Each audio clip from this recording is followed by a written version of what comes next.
Pakistan, Saudi Arabia మధ్య చారిత్రాత్మక పరస్పర రక్షణ ఒప్పందం జరిగింది. ఈ రెండు దేశాల్లో ఏ దేశంపైన దాడి జరిగినా అది రెండు దేశాలపై జరిగిన దాడిగానే పరిగణించనున్నారు. పాక్ ప్రధాని షెహబాజ్ షరీఫ్ రియాద్లో పర్యటించిన సందర్భంగా అల్ యమామా ప్యాలెస్లో Saudi crown prince Mohammed bin సల్మాన్తో భేటీ అయ్యారు. ఈ సమావేశంలో స్ట్రాటజిక్ మ్యూచువల్ డిఫెన్స్ అగ్రిమెంట్పై ఇరు దేశాధినేతలు సంతకాలు చేశారు. అణు ఆయుధాలు కలిగిన ఏకైక ఇస్లామిక్ దేశమైన పాకిస్తాన్తో సౌదీ అరేబియా చేసుకున్న ఈ ఒప్పందం ప్రాంతీయ భద్రతలో కీలక మలుపుగా మారింది.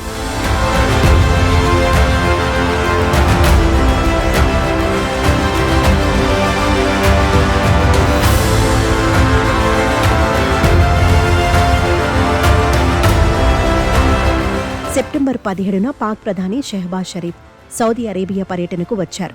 ఈ సందర్భంగా రియాద్లో Saudi crown prince Mohammed bin సల్మాన్తో అల్ యమామా ప్యాలెస్లో సమావేశమయ్యారు. ఈ సమావేశంలో స్ట్రాటజిక్ మ్యూచువల్ డిఫెన్స్ అగ్రిమెంట్పై ఇరు దేశాధినేతలు సంతకాలు చేశారు. ఈ ఒప్పందం రెండు దేశాల మధ్య డికేళ్లుగా కొనసాగుతున్న సెక్యూరిటీ పార్ట్నర్షిప్ను మరింత బలోపేతం చేసింది. ఇక రెండు దేశాల మధ్య డిఫెన్స్ కోఆపరేషన్ మరింత అభివృద్ధి చెందుతుందని, ఏ దేశంపై దాడి జరిగినా రెండు దేశాలు స్పందిస్తాయని పాక్ ప్రధాని కార్యాలయం ప్రకటించింది.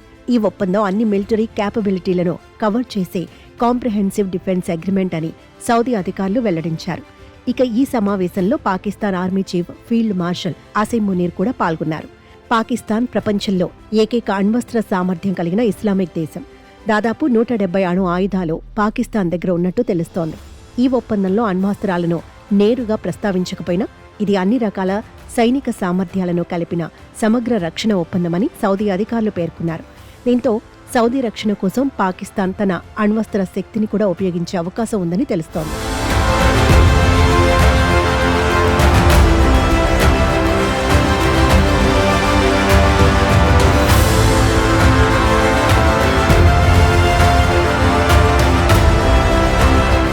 ఈ ఒప్పందం పాకిస్తాన్ అణ్వస్త్ర భండాగారాన్ని సౌదీ రక్షణలో చట్టబద్ధంగా పరిగణించడానికి మార్గం సుగమం చేస్తుంది. దీనిని నిపుణులు న్యూక్లియర్ అంబ్రెలాగా అభివర్ణిస్తున్నారు. ఇక ఈ ఒప్పందానికి పాకిస్తాన్ అణ్వాయుధాలతో సంబంధం ఉందని నిపుణులు చెబుతున్నారు. ప్రస్తుతం పాక్ దగ్గర 170 అణు ఆయుధాలున్నాయి. ఈ సమయంలో సౌదీ అరేబియా ప్రత్యేకంగా న్యూక్లియర్ ప్రోగ్రామ్ను అభివృద్ధి చేయడం కంటే పాకిస్తాన్తో ఒప్పందం కుదుర్చుకోవడం బెటర్ అని భావిస్తోంది. పాకిస్తాన్తో ఒప్పందం కుదుర్చుకుంటే తమ దేశానికి కూడా అణు భద్రత దొరుకుతుందని సౌదీ అరేబియా భావిస్తోంది. సెప్టెంబర్ 9న ఇజ్రాయెల్ ఖతార్ రాజధాని దోహాలో హమాస్ నేతలపై వైమానిక దాడి చేసింది. ఈ దాడిలో 5 హమాస్ సభ్యులు, ఒక ఖతార్ భద్రతా అధికారి మృతి చెందారు. ఖతార్పై ఇజ్రాయెల్ ఇది మొదటిసారి నేరుగా దాడి చేయడంతో గల్ఫ్ దేశాలు కంగుతిన్నాయి. ఈ నేపథ్యంలో సెప్టెంబర్ 15న దోహాలో జరిగిన అత్యవసర అరబ్ ఇస్లామిక్ సదస్సులో 40 ఇస్లామిక్ దేశాలు పాల్గొని అమెరికా భద్రతా హామీలపై ప్రశ్నలు లేవనెత్తాయి. ప్రాంతీయ రక్షణ భాగస్వామ్యాలను బలోపేతం చేయాలని పిలుపునిచ్చాయి. ఆ భేటీలో ఈజిప్ట్, ఇరాన్, ఇరాక్, పాకిస్తాన్ తదితర దేశాలు అరబ్ నాటో ఏర్పాటుకు ఒత్తిడి చేశాయి. అమెరికాపై విశ్వాసం తగ్గిన గల్ఫ్ దేశాలకు ఈ ఒప్పందం ఒక కీలక పరిణామంగా మారింది. అయితే ఈ ఒప్పందం స్పెసిఫిక్ ఈవెంట్కు వచ్చిన రెస్పాన్స్ కాదని, ఎన్నో ఏళ్లుగా కొనసాగుతోన్న కోఆపరేషన్లో భాగంగానే జరిగిందని సౌదీ అధికారులు వెల్లడించారు. ఈ ఒప్పందంపై భారత్ స్పందించింది. ఈ పరిణామం తమ జాతీయ భద్రత, ప్రాంతీయ, గ్లోబల్ స్థిరత్వంపై ఎలాంటి ప్రభావం చూపిస్తుందో అధ్యయనం చేస్తామని విదేశాంగ శాఖ ప్రతినిధి రణధీర్ జైస్వాల్ తెలిపారు. మధ్యప్రాచ్యంలో సౌదీ అరేబియాతో ఉన్న సంబంధాలను దృష్టిలో పెట్టుకుని ఈ ఒప్పందంపై భారత్ జాగ్రత్తగా స్పందిస్తోంది. అయితే ఈ ఒప్పందం వల్ల భారత్కు ఎప్పటికైనా ప్రమాదం ఉంటుందని రక్షణ రంగ నిపుణులు అభిప్రాయపడుతున్నారు.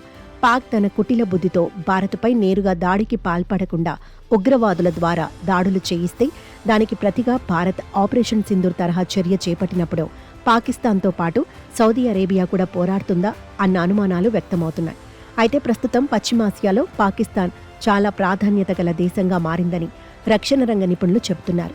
భారత్ ఈ ప్రాంతంలో ఎక్కడా కనిపించడం లేదని, గల్ఫ్ దేశాలు తమ భద్రత కోసం ఇప్పటికే పాకిస్తాన్, తుర్కియే, చైనాల వైపుకు చూస్తున్నాయని గుర్తు చేశారు. ఈ ప్రాంతంలో 3 దేశాలు చాలా ముఖ్యమైనవని, ఆపరేషన్ సింధూర్ సమయంలో కూడా ఈ దేశాలు భారత్కు మూకుమ్మడిగా వ్యతిరేకతను ప్రదర్శించాయని, ఇది భారత్కు ఖచ్చితంగా సమస్యగానే మారే అవకాశం ఉందని అభిప్రాయపడుతున్నారు. ఒకవేళ పాకిస్తాన్పై భారత్ దాడి చేస్తే ఈ ఒప్పందంలో భాగంగా సౌదీ అరేబియా తన బలగాలను పంపించకపోయినప్పటికీ దాని వద్దనున్న డబ్బును పాకిస్తాన్ సైన్యాన్ని బలోపేతం చేసుకునేందుకు ఆర్థిక సాయంగా అందివస్తుందని తెలిపారు.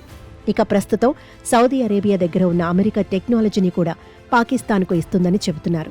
పాకిస్తాన్ సైన్యానికి ఇది చాలా పెద్ద డీల్ అని, ఖచ్చితంగా భారత్కు అతిపెద్ద ఎదురుదెబ్బ కానుందని రక్షణ రంగ నిపుణులు అభిప్రాయం వ్యక్తం చేస్తున్నారు.